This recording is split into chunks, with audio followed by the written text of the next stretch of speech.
हरे कृष्ण दोस्तों आज हम श्रीमद् भगवद गीता के मुख्य सिद्धांतों की बात करेंगे। श्रीमद् भगवद गीता किन सिद्धांतों पर आधारित हैं आज हम जानेंगे। दोस्तों, श्रीमद् भगवद गीता एक प्रमुख धार्मिक ग्रंथ है जिसमें भगवान श्री कृष्ण ने अर्जुन को युद्ध के समय दिए गए उपदेशों को रचनात्मक रूप से प्रस्तुत किया है। दोस्तों, यह गीता 18 अध्यायों से बांधी गई है। इसमें कई महत्वपूर्ण धार्मिक और जीवन के सिद्धांतों के विषय में बताया गया है। आज हम ऐसे ही मुख्य 10 सिद्धांतों की बात करेंगे जिसके आधार पर भगवद गीता कही गई है। दोस्तों, ये 10 सिद्धांत मानव जीवन को बदलने के लिए पर्याप्त है। जो व्यक्ति इन 10 सिद्धांतों को ध्यान से सुनेगा और अपने जीवन में लागू करेगा, ऐसा व्यक्ति जीवन में कभी भी हार नहीं सकता। ऐसा व्यक्ति इस जीवन में ही उच्चतम से उच्चतम शिखर को प्राप्त कर सकता है।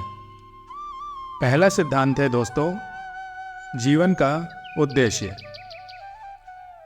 भगवद गीता में बताया गया है कि जीवन का मुख्य उद्देश्य आत्मा को दिव्यता की ओर ले जाना है, अर्थात आत्मा को परमात्मा से मिलन करवाना है और भगवान के साथ एकता में विलीन होना है। भगवद गीता का दूसरा सिद्धांत कर्मयोग। गीता में कहा गया है कि कर्म करना महत्वपूर्ण है, लेकिन फल की आकांक्षा नहीं करनी चाहिए। कर्मयोगी को अपने कर्मों के फल पर आसक्ति नहीं होनी चाहिए। भगवद गीता का तीसरा सिद्धांत भक्ति योग। गीता में भगवान के प्रति भक्ति का महत्व बताया गया है। भक्ति योगी अपने मन, वचन और क्रियाओं से भगवान के प्रति पूर्ण समर्पण करता है। भगवद गीता का चौथा सिद्धांत ज्ञान योग। गीता में ज्ञान का महत्व बताया गया है। यह कहा गया है कि आत्मा और ब्रह्म के साथ एकता को समझने के लिए ज्ञान की आवश्यकता होती है। बिना ज्ञान के कोई भी मनुष्य अपनी आत्मा और परब्रह्म को नहीं समझ सकता। भगवद गीता का पांचवा सिद्धांत दैवी और आसुरी प्रकृति। गीता में दैवी प्रकृति और आसुरी प्रकृति का वर्णन किया गया है। दैवी प्रकृति गुणों की उच्च स्तर की प्रतिष्ठा को प्राप्त करती है, जबकि आसुरी प्रकृति अहंकार, असद्गुण और अधर्म में डूबी रहती है। भगवद गीता का छठा सिद्धांत आत्मा का अमरता। गीता में आत्मा को अमर, अनादि और अनंत बताया गया है। यह आत्मा जन्म और मृत्यु के परे होती है।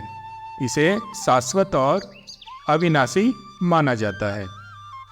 भगवद गीता का सातवां सिद्धांत कर्म का योग्यता में समर्पण। गीता में यह भी बताया गया है कि हमें कर्म करने में समर्पण करना चाहिए, लेकिन हमें कर्म का योग्यता में समर्पण करना चाहिए, नतीजे में नहीं। भगवद गीता का आठवां सिद्धांत भगवान के रूपों का वर्णन। भगवद गीता में भगवान ने विभिन्न रूपों का वर्णन किया है। जैसे कि विराट रूप, ईश्वरीय रूप और कृष्ण का अपना साधारण मानव रूप। भगवत गीता का 9वां सिद्धांत समर्पण और सेवा। गीता में भगवान के सेवक और समर्पण के महत्व को बताया गया है। भगवान के प्रति समर्पित रहना और दूसरों की सेवा करना महत्वपूर्ण है। दोस्तों, भगवत गीता का 10वां सिद्धांत और सबसे महत्वपूर्ण सिद्धांत, आत्मा की अन्यों के साथ एकता।